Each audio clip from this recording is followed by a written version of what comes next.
டேக்ஸ்னா என்னன்னு பார்ப்போம். இதை தமிழ்ல வரின்பாங்க.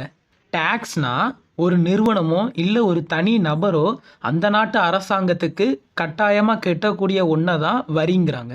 இந்த டேக்ஸுங்கிறது தான் அரசாங்கத்துக்கு வரக்கூடிய முதன்மை வருமானமாக இருக்குது.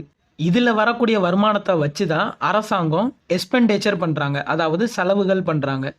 இந்த டேக்ஸுங்கிறது ரெண்டு வகையாக இருக்குது. ஒன்று டைரக்ட் டேக்ஸ், இன்னொன்று இன்டைரக்ட் டேக்ஸ். டைரக்ட் டேக்ஸுங்கிறது நேரடியாக கட்டக்கூடிய வரியை தான் டைரக்ட் டேக்ஸுங்கிறாங்க. இன்டைரக்ட் டேக்ஸ்னா மறைமுகமாக கட்டக்கூடிய வரி. இப்போ இது ரெண்டுக்கும் ஒரு எடுத்துக்காட்டு சொல்கிறேன்.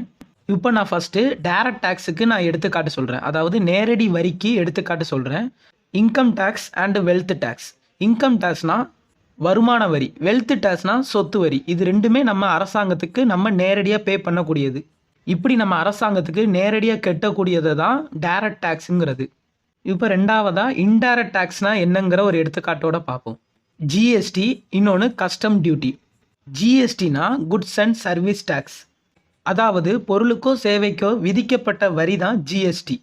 ஒரு ஃபோனை உற்பத்தி பண்ணுறவருக்கு அரசாங்கம் வரி விதிச்சிருப்பாங்க.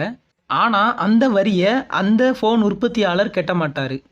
அந்த வரியை யார் கட்டுவானா அந்த ஃபோனை வாங்குறவங்க தான் கட்டுவாங்க. எப்படின்னா அந்த ஃபோனோட விலையிலேயே அந்த ஃபோனோட வரியை ஆட் பண்ணியிருப்பாங்க, அதாவது சேர்த்துருப்பாங்க. அதனால் அந்த ஃபோனை நம்ம வாங்குகிறோம்னா அதுக்கான டேக்ஸையும் நம்ம தான் பே பண்ணியிருக்கோங்கிற அர்த்தம். இதுதான் இன்டைரக்ட் டேக்ஸ், மறைமுக வரி.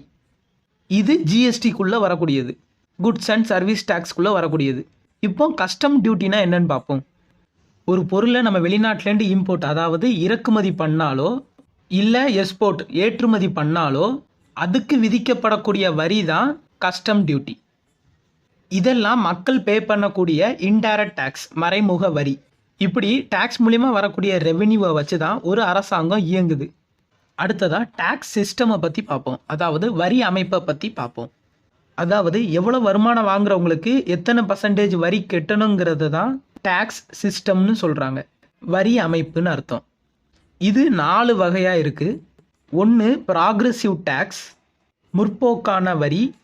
ரெண்டாவது ப்ரொபோஷனல் டேக்ஸ், விகிதாசார வரி. மூணாவது ரெக்ரெசிவ் டேக்ஸ், பின்னடைவு வரி. நாலாவது டிக்ரெசிவ் டேக்ஸ், விலகல் வரி. இந்த 4 வகையான வரி அமைப்பை நம்ம அடுத்தடுத்து வரக்கூடிய ஷார்ட்ஸ் வீடியோவாக பார்த்துருவோம்.